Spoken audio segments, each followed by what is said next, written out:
Bienvenue sur cette nouvelle émission d'Access Group. On est ravis de vous retrouver avec des spécialistes qui vont vous parler de cybersécurité. Vous êtes énormément concernés par ce sujet dont on en parle partout finalement, dans la presse, dans les magazines. Et on le subit parfois dans certaines entreprises. Access Group le sait bien. Pour en parler à mes côtés, j'ai Jean-Baptiste Marin, architecte réseau et sécurité. Bonjour Jean-Baptiste. Beaucoup de clients commencent à s'inquiéter là-dessus ? Oui, tout à fait. Oui, c'est un sujet qui est vraiment qui est en augmentation, en fait, perpétuelle, quoi. Et vous avez dû monter, bien sûr, des produits, des solutions. Manuel Sanjurjo, bonjour. Vous êtes responsable de la sécurité du système d'information chez Access Group. Bonjour. Donc, vous êtes particulièrement vigilant sur la cybersécurité. Absolument, oui, j'essaie de faire en sorte d'améliorer notre niveau de sécurité au quotidien et d'accompagner également nos clients qui le souhaitent sur ce sujet-là. Juste avant l'émission, tout est bon. Écoutez, on espère. Pour le moment, il n'y a pas d'alerte. Bon, écoutez, je ne vais pas vous porter la poisse. Merci. Christophe Auberger, bonjour. Vous êtes à distance. Oui, bonjour. Vous êtes sur un voilier, a priori, non? Vous êtes sur un voilier? Oui, vu votre fond d'écran. Vous surveillez les pirates, vous. Les pirates aussi, les cyberpirates, si je puis nous dire. les gardons à l'œil. Très bien. Alors, plus sérieusement, vous êtes CTO, cybersécurité évangéliste, speaker, Fortinet. Expliquez-nous un petit peu votre fonction. Mon rôle, c'est justement de sensibiliser les gens à la cybersécurité en général, d'expliquer, de vulgariser les différentes approches et les différents domaines qui tournent autour de cette cybersécurité, les moyens de se protéger et de faire en sorte que l'impact des attaques soit le plus minime possible, entre autres, parmi d'autres choses. Cette émission est en direct, elle se veut donc interactive. Vous pouvez intervenir en posant votre question sur le chat et bien sûr on nous transmet les meilleures de vos questions et toutes les questions auront une réponse grâce à nos community managers et même si vous la regardez en replay, vous pouvez toujours poser vos questions et nous irons régulièrement dans les prochains jours, regarder cette interactivité. Alors, messieurs, on attaque directement sur cette cybersécurité. On ne va pas rentrer dans les termes techniques, c'est pas ce que nous souhaitons vous apporter aujourd'hui. On va surtout faire un décryptage et comprendre comment ça peut arriver dans une entreprise. Alors, c'est quoi exactement cette cyberattaque, cette cybersécurité dont on parle? On va laisser la place à Christophe. Oui, merci. Alors, c'est assez simple, en fait. La cybersécurité, c'est quoi? C'est tout simplement la protection des systèmes d'information, la protection des outils de traitement. Alors, ça se décline de différentes manières. C'est la protection des réseaux, la protection des applications, la protection des données, la protection des systèmes de traitement qui sont intégrés dans ces architectures. Et puis, ça concerne aussi tous les processus opérationnels, les autorisations, les habilitations, les procédures, la posture de sécurité. Tout ça, c'est lié à l'évaluation des risques. Ça concerne aussi la cybersécurité, les plans de continuité ou de reprise d'activité qui ont été très importants au début de la pandémie et les mesures de confinement ont fait qu'effectivement on avait des méthodes de travail qui changeaient et donc des expositions et des risques qui changeaient. Et puis c'est également tout ce qui est formation, sensibilisation, culture cybersécurité au sein de l'entreprise, parce que je pense qu'on viendra dessus, mais le collaborateur, l'utilisateur, c'est le premier rempart et il faut qu'il se sente concerné. Dans les premiers cas que vous avez rencontrés, est-ce qu'on peut dire qu'il y a plus de ciblage sur tel profil d'attaque que d'autres, Jean-Baptiste? Ce qu'on peut voir, c'est que les attaques sont en fait assez variées, que ce soit sur des entreprises type PME, des très grands comptes, qu'on peut entendre actuellement dans l'actualité, on entend parler de tous les jours. Mais globalement, en fait, tout le monde peut être en fait sujet à une cyberattaque. Donc ça peut être une petite cyberattaque avec des petits moyens qui ont été mis en place, par exemple par rapport aux attaquants, ou quelque chose de beaucoup plus intrusif, dévastateur en termes de perte de données, arrêt de production, ce genre de choses. Alors Manuel, pour vous, quel est le danger le plus certain? En fait, je pense que les pirates vont raisonner aujourd'hui en retour sur investissement, comme des chefs d'entreprise. Donc finalement, à un moment donné, ils vont essayer de cibler là où ça fait le plus mal. Et malheureusement, on voit bien en ce moment, avec un certain cynisme, d'ailleurs dans la période actuelle, sur l'approche sanitaire, que malheureusement, des cliniques, des hôpitaux, etc., justement, sont victimes de ces cyberattaques parce qu'il y a la possibilité pour les pirates de maximiser finalement le retour sur investissement les concernant. Alors Christophe, on peut se poser la question, qui sont les cibles de ces cybercriminels? Alors les cybercriminels déjà, qui sont-ils? Parce que on se pose toujours la question et on garde à l'esprit un peu cette image d'Épinal qu'on a pu voir dans les films du hacker avec sa capuche derrière son clavier. Le monde a bien changé, en tout cas l'écosystème a bien changé et effectivement aujourd'hui derrière les cyberattaquants il y a des organisations criminelles qui sont extrêmement structurées, qui ont des moyens. La cybercriminalité en 2020 a rapporté 1 000 milliards de dollars. Donc, ces organisations ont les moyens. Et en fait, on constate une professionnalisation de ces environnements-là. Alors, ça veut dire quoi? Et ça a quel impact finalement sur l'entreprise derrière? Ça veut dire qu'aujourd'hui, il n'est pas nécessaire d'avoir des compétences et des connaissances pour mener une attaque. Il suffit d'avoir des moyens et on peut acquérir des vulnérabilités, des infrastructures pour mener des attaques. On peut acquérir des compétences avec des gens qui vont générer du code et générer des malwares. Et effectivement, c'est finalement assez simple de mener une cyberattaque aujourd'hui. En tout cas, contrairement à ce qui se passait il y a une dizaine d'années où ça nécessitait d'avoir des gens extrêmement compétents et capables de générer du code, de trouver des vulnérabilités. Aujourd'hui, c'est plus le cas. Il y a des places de marché où on achète des vulnérabilités de manière très simple. Il suffit juste d'avoir l'argent. Et donc, c'est ça qui a changé. C'est ça qui a changé parce que c'est devenu entre guillemets, simple de mener une cyberattaque extrêmement sophistiquée. Donc finalement, la raison des attaques, c'est l'argent, quoi. C'est récupérer, c'est des rançons. C'est exactement ça. Ce qui a de la valeur dans les entreprises, c'est la donnée. La donnée aussi. Oui, c'est toujours ce que cherchent à exfiltrer, à voler les cyberattaquants. Et après, cette donnée, on peut soit aller la vendre à un concurrent, soit à son propriétaire légitime. Parce que finalement, c'est probablement... C'est exactement ce que j'allais rajouter. C'est effectivement l'argent et aussi le côté en fait rendre indisponible une entreprise, par exemple pour le côté en fait réputation. Ça peut être aussi de tout simplement en fait nuire à l'image de telle ou telle société. Sur un cas de concurrence, un cas de rachat de société, il peut y avoir quand même d'autres raisons que l'argent, quoi. Même si ce qu'on peut voir actuellement, c'est quand même, pour moi en tout cas, c'est la première donc, majorité de gens qui viennent chercher de l'argent. Alors, c'est peut-être les petits criminels, ça, parce qu'en fait, on a bien compris qu'il y a des grosses organisations. Il y a même des États autour de ça. Hein. C'est ce que vous me disiez en préparant l'émission. Alors, ce qu'on peut voir, c'est vrai qu'à une certaine époque, en fait, la plupart des attaques étaient faites assez massivement. Il n'y avait pas trop de choix, de cibles. Maintenant, quand même, globalement, la plupart des attaques sont ciblées, sont organisées. Et ce sont des attaques aussi qui se font sur le long terme. Donc c'est vrai que il y a quand même en fait une certaine organisation qui est derrière. Ça se fait plus à la volée comme ça en se disant aujourd'hui je vais pirater une société. Donc justement ces profils des attaquants, on peut en savoir plus de votre côté, Christophe? Oui, faut pas se leurrer, hein, c'est quelque chose qui est extrêmement lucratif, même si ça reste illégal. Et les organisations criminelles, je dirais classiques, se sont engouffrées dans ce domaine-là. Et on retrouve les mêmes organisations qui font du trafic d'armes, du trafic de drogue, du trafic d'êtres humains et de la cybercriminalité. Avec l'énorme avantage pour la cybercriminalité, c'est que c'est extrêmement rémunérateur et beaucoup moins risqué que le reste. Puisqu'on est dans le cyberespace, donc il n'y a pas de déplacement ou il n'y a pas d'activité physique. Et même les paiements se font avec des monnaies virtuelles.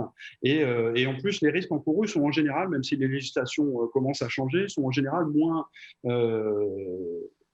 coercitives que du trafic de drogue ou des choses comme ça. D'ailleurs, depuis 2006, le montant généré par la cybercriminalité a dépassé les montants générés par le trafic de drogue. Et aujourd'hui, l'écart se creuse et ça ne fait qu'augmenter. Donc effectivement, énormément d'organisations criminelles de type mafieuse qui sont derrière ces attaques, qui peuvent agir pour elles-mêmes, pour leur propre compte, mais également, ça arrive pour le compte d'États, puisque c'est plus facile pour un État de commanditer ce genre d'organisation plutôt que d'agir par lui-même, ne serait-ce qu'en cas de remontée ou de fuite d'informations, ils sont moins exposés en passant par ce type d'organisation.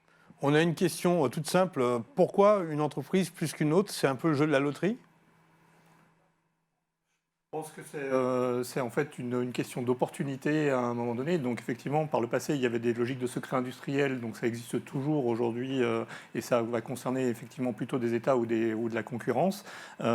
Aujourd'hui, comme on l'évoquait par exemple tout à l'heure sur cette période sanitaire, là où ça le fait plus mal, c'est justement peut-être certaines structures hospitalières, etc., où ça va être un peu facile parce qu'ils sont aujourd'hui tendus, ils n'ont pas toujours un niveau de sécurité très très élevé dans certains cas, il peut y avoir du matériel qui est obsolète ou qui n'est pas très récent, et donc un certain nombre d'éléments facilitateurs pour les pirates pour finalement maximiser la portée de l'attaque.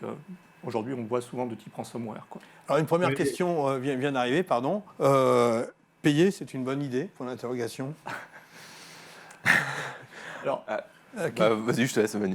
Disons que la position clairement de l'ANSSI aujourd'hui, qui est l'Agence nationale de sécurité de l'information, et qui dépend du ministère ou de la police judiciaire, c'est qu'il ne faut pas payer. Et donc en fait, il ne faut pas payer pour différentes raisons. Il ne faut pas payer parce que quand on paye, on n'est pas sûr qu'on aura des éléments qui vont permettre de récupérer ces données, puisqu'en général, c'est ce qui a été perdu. En plus, on alimente le crime organisé, donc on lui donne les moyens de mener des attaques supplémentaires, et donc c'est clairement normalement pas une bonne idée. Après, c'est forcément une décision très personnelle de l'entreprise, parce que si on a tout perdu, peut-être qu'à un moment donné, on peut considérer que malgré tout, c'est un risque à prendre. Et dans ce cas-là, en tout cas, je pense qu'il ne faut pas le faire seul, hein. Il y a cette logique d'aide éventuellement des autorités judiciaires et autres, parce que ça se négocie aussi une rançon. Et puis ça va dépendre aussi des moyens qu'auront mis la société pour pouvoir redémarrer. C'est-à-dire qu'effectivement, comme le précisait Emmanuel, c'est que s'ils ont tout perdu, mais qu'ils ont un système en fait performant pour reprendre l'activité, payer n'est peut-être pas forcément la meilleure solution. Après, quelqu'un qui n'a pas de système de sauvegarde, de système de plan de reprise d'activité, de sauvegarde et ainsi de suite, peut-être que payer est la dernière solution, quoi, pour ne pas déposer le bilan ou fermer la société, quoi. Avant ça, peut-être que la réponse, c'est des sociétés comme la vôtre, Access Group. On ne vous connaît pas trop, hein, en fait, finalement, sur le cyberattaque, parce que finalement, c'est une nouvelle demande d'entreprise. Alors, j'espère qu'on ne nous connaît pas en cyberattaque, parce qu'on ne mène pas des cyberattaques. Voilà. En tant que... Je me suis fait en tant que comprendre. partenaire, bien sûr. Je vous avais bien compris. Vous cherchez la bête, vous. Non, je voulais être un peu taquin. Donc, vous avez raison. Voilà, donc en l'occurrence, non. Évidemment, clair. Sur la région, ou en tout cas, effectivement, sur notre domaine, sur notre pôle d'intervention, aujourd'hui, on accompagne nos clients depuis longtemps sur tous leurs besoins, finalement, sur le système d'information. Donc, ça va la suite logique. C'est la suite logique, c'est-à-dire que quand on a aidé à déployer le système d'information, on va aider les clients à le sécuriser, et quand ils vont être en difficulté parce qu'ils vont subir une cyberattaque, justement, souvent, ils vont nous demander si on peut les accompagner sur la remédiation, et effectivement, on peut les aider la plupart du temps sur cette remédiation. Donc Christophe, on est bien d'accord, la cyberattaque, c'est pas que du code, ça peut être un simple spam. En fait, ça peut venir par différentes voies. Ce qui est important de comprendre, c'est que contrairement à ce qu'on nous montre au cinéma, où une cyberattaque, ça se passe en 3 minutes par un étudiant à capuche qui est extrêmement fort et qui arrive à rentrer à travers les firewalls du FBI, ça c'est du cinéma. Dans la réalité, une attaque, ça se mène sur des jours, des semaines, voire des mois. Et on passe d'une primo-infection qui en fait, comme dans le cas d'une attaque virale, hein, c'est le patient zéro, mais qui finalement a peu d'impact sur le système d'information de l'entreprise, et partant de là, les cyberattaquants vont avoir une emprise de plus en plus forte dans le système d'information, usurper des codes, usurper des identités, augmenter les privilèges, etc. Tout ça, ça prend du temps, et ça s'étale sur, en général, plusieurs semaines. Hein. Et donc, la bonne nouvelle, c'est qu'une attaque, c'est long, et donc, à quelques moments qu'on l'arrête, on va pouvoir finalement la rendre inefficace, ou en tout cas sans impact. Donc ça, c'est important. En revanche, ce qu'on peut dire, c'est que très souvent, et justement, ce patient zéro, cette primo-infection, aujourd'hui, à 85-90%, elle passe par la messagerie, et elle passe par ce qu'on appelle le phishing ou l'hameçonnage. Et cet hameçonnage, alors moi, je ne jette pas la pierre à l'utilisateur qui a cliqué sur le lien parce qu'on l'a abusé, parce qu'aujourd'hui, il y a un effort extrêmement important qui est fait par les cyberattaquants d'ingénierie sociale pour récupérer de l'information et pour justement pouvoir abuser les utilisateurs. Par exemple, il n'est pas rare aujourd'hui de voir des DRH qui reçoivent des réponses à des annonces qu'ils ont postées pour des postes et qui, en fait, dans ces annonces, dans les CV, il y a des macros qui sont la première porte d'entrée de l'attaque. Donc, effectivement, dans ces cas-là, c'est difficile de s'apercevoir que c'est une attaque. On n'est plus dans les fichiers, enfin, dans les mails mal rédigés en français approximatif avec des choses qu'on peut identifier. Aujourd'hui, ça devient très difficile d'identifier la supercherie. Maintenant, il y a les bons logos, il n'y a plus de fautes d'orthographe, c'est compliqué, Voilà. oui, en effet. Ouais. On a une nouvelle question, messieurs, ça tombe bien. Quelle confiance peut-on avoir dans les outils d'analyse d'identification de vulnérabilité et que préconisez-vous comme démarche de sécurité complémentaire à intégrer au sein du cycle de vie du développement du logiciel? Qui veut répondre? Pas tous à la fois. Ça, c'est de la question. Alors, ouais, je crois qu'il y a deux questions en fait. En une. Voilà, donc sur, peut-être que je laisserai Jean-Baptiste répondre à la première sur les outils d'analyse, sur la partie développement logiciel. Alors aujourd'hui, Access n'est pas un éditeur à proprement parler, et donc on est peut-être un petit peu moins légitime sur cette partie-là, mais les bonnes pratiques sur le développement logiciel, comme un peu sur tous les éléments, c'est de suivre des recommandations. Donc il y a des recommandations qui sont établies de développement de logiciels sécurisés. Il y a des outils qui vont permettre de vérifier si un certain nombre d'éléments de contrôle, c'est-à-dire quand vous connectez à un site web, par exemple, vous rentrez un mot de passe ou vous rentrez des choses, il faut opérer des contrôles pour s'assurer que, par exemple, des robots ou des choses comme ça ne vont pas injecter du code facilement. Donc, il y a des bonnes pratiques, il faut suivre ces bonnes pratiques et puis tester derrière et auditer son code, quoi. Jean-Baptiste? Ensuite, par rapport à la première partie de la question, effectivement, quelle confiance par rapport aux outils d'analyse d'identification de vulnérabilité. La plupart des outils en fait se basent en fait sur un référentiel en fait, hein, donc qui est soit géré par les constructeurs eux-mêmes ou soit par rapport à des éditeurs donc connus, Microsoft, les logiciels. Donc en fait, ces outils-là se basent sur sur ces données qui sont communiquées publiquement. Après, les outils de vulnérabilité n'ont pas de vocation à chercher la faille, ce qu'on appelle une faille zero day, donc une faille du dernier instant.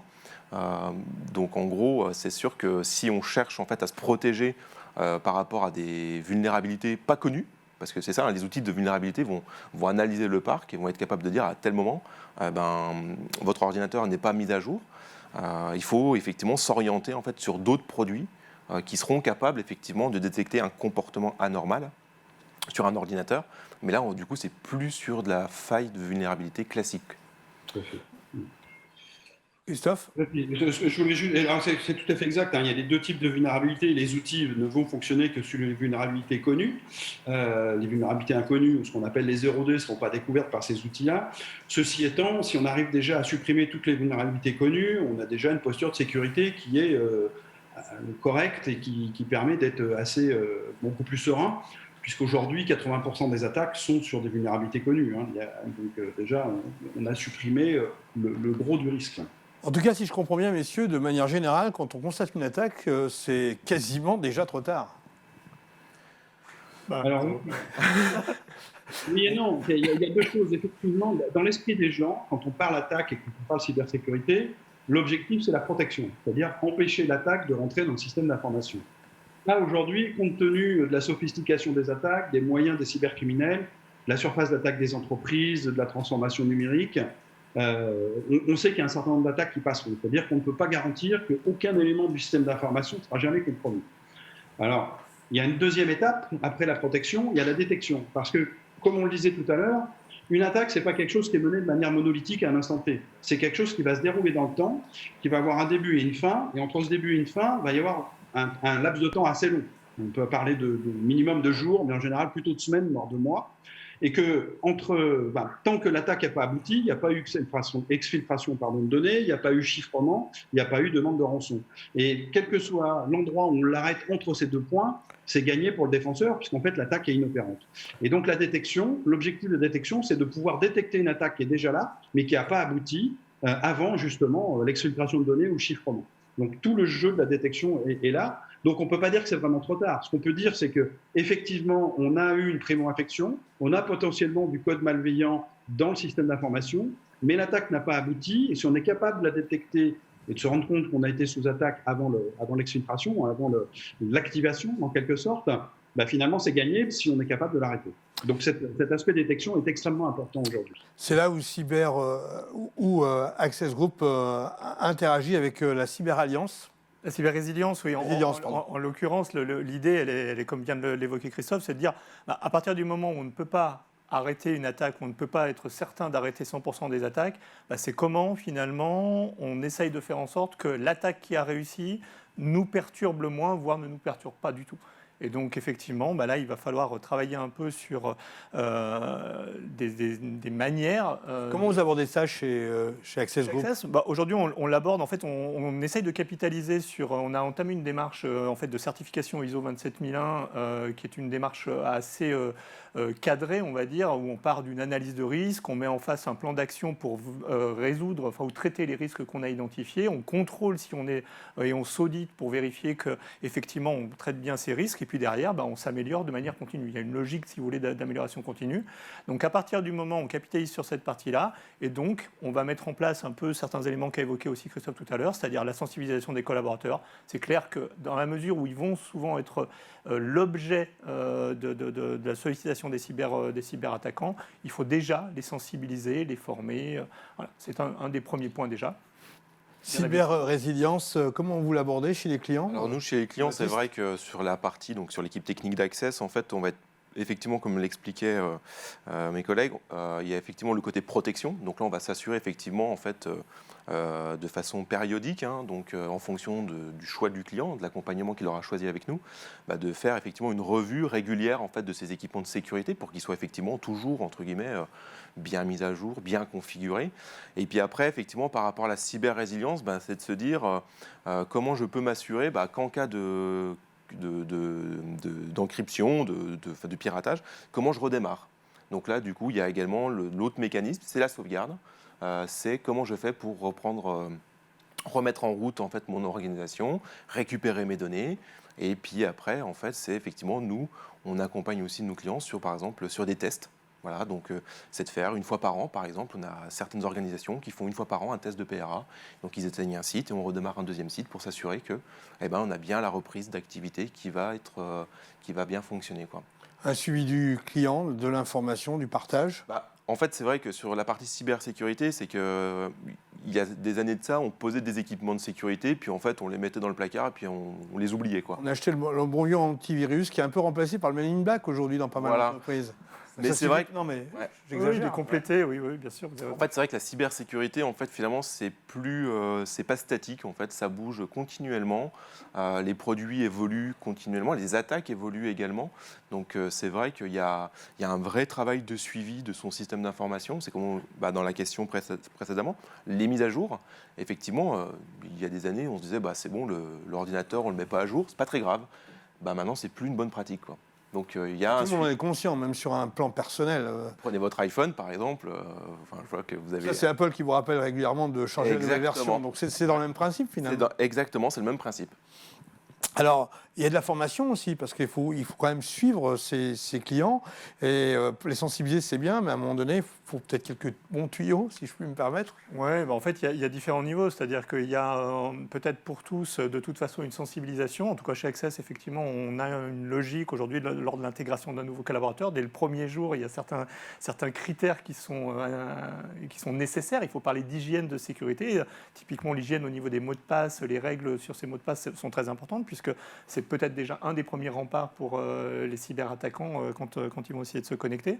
Après, il y a de la formation, c'est peut-être des profils un peu plus techniques avec, par exemple, ce qu'on va appeler les MOOC, donc les systèmes en ligne. Et par exemple, l'ANSSI a un MOOC qui s'appelle SecNuMedu, qui est une éducation à la sécurité numérique qui est déjà un peu plus trapue. Ça va peut-être plus être des DSI, des RSI, etc. de systèmes.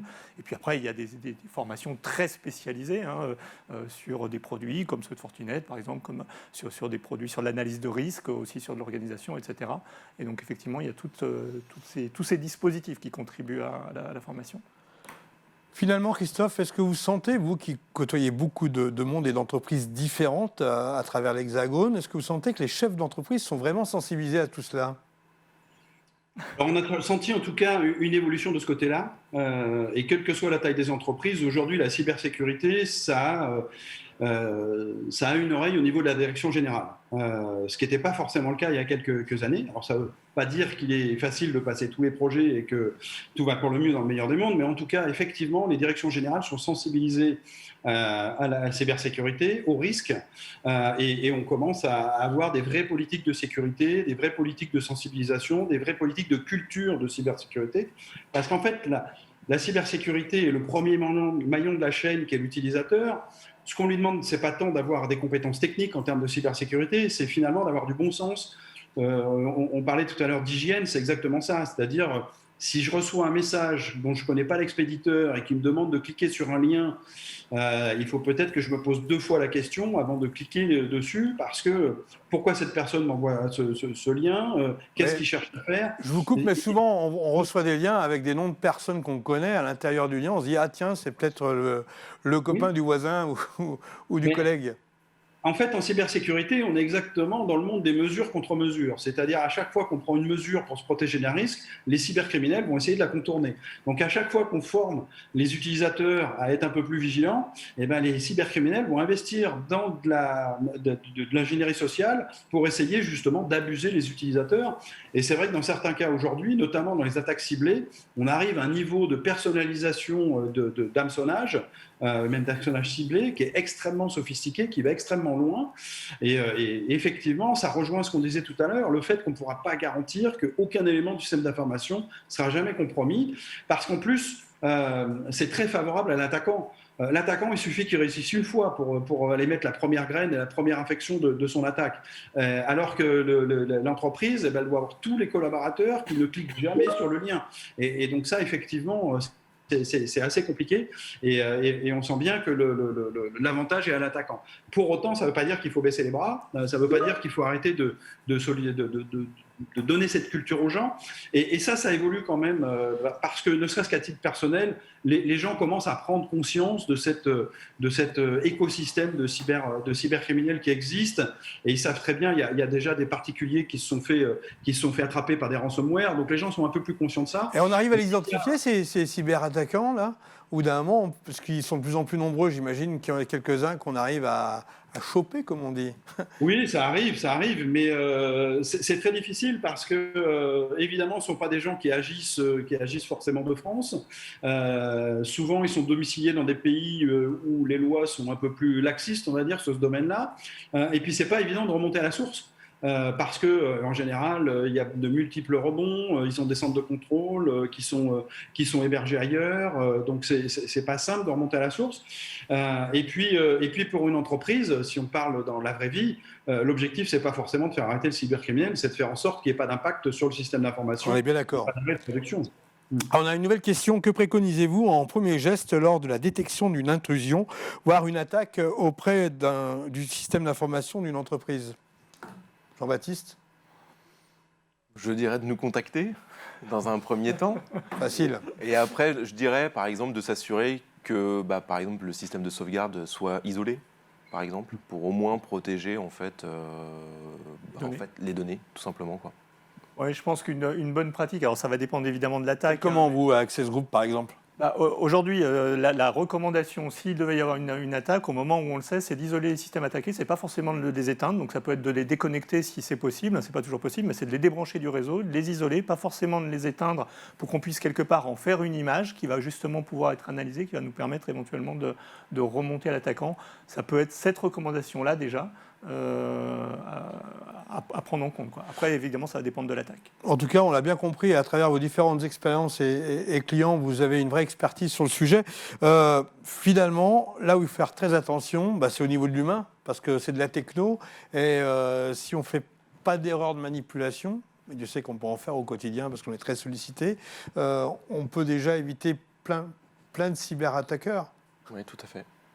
C'est vrai que la cybersécurité, en fait, c'est un ensemble d'éléments, donc de contre-mesures, de boîtiers, de matériel informatique, mais c'est aussi en fait une grosse partie sur l'hygiène informatique, sur la sensibilisation et de mettre en fait l'utilisateur qui finalement utilise son outil d'informatique pour produire, hein, donc pour travailler.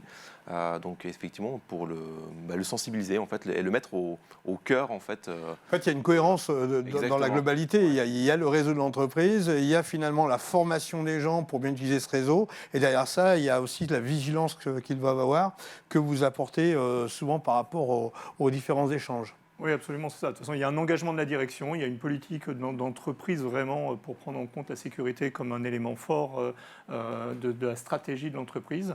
À partir de ce moment-là, il faut arriver à sensibiliser les gens et avoir un réflexe. C'est vrai que nous, depuis un an et demi, 2 ans, aujourd'hui, les utilisateurs reviennent naturellement soit vers moi en tant que RSSI ou mon collègue qui est RSI, dès qu'ils ont une question. C'est-à-dire qu'à la limite, c'est la meilleure chose à faire. On ne sait pas, eh ben, on identifie dans l'entreprise la personne à qui on peut poser une question pour lever un doute. Rapidement, Christophe, finalement, comme dans toute criminalité, ce sont bien sûr les criminels qui attaquent et bien sûr les gentils qui se défendent. Et plus on va aller dans le temps, plus on sera organisé dans les entreprises. Normalement, oui, c'est l'objectif. Effectivement, c'est à la fois de l'organisation, ça a été dit effectivement, la cybersécurité, c'est pas que de la technologie. La technologie est nécessaire, mais elle n'est pas suffisante. Il ne faut pas penser que déployer de la technologie, ça va suffire à se protéger à 100%. Il y a des processus à mettre en place, il y a de la formation, il y a de l'organisation. Il y a, typiquement, on parlait tout à l'heure, qu'est-ce que je fais quand j'étais attaqué ? La première chose peut-être à penser avant, c'est de mettre en place une cellule de crise de manière à pouvoir, quand ça arrive, réunir ces gens-là, avoir des canaux de communication qui ne sont pas les canaux de communication standards, parce qu'en général, si on a été attaqué, ils ne fonctionnent plus. Donc, probablement que le téléphone ne fonctionne plus, probablement que le mail ne fonctionne plus. Surtout avec les IP maintenant. C'est mettre tout ça en place. On parlait de résilience, c'est exactement ça. C'est comment je fais en sorte d'être résistant et de limiter l'impact potentiel d'une menace sur ma production.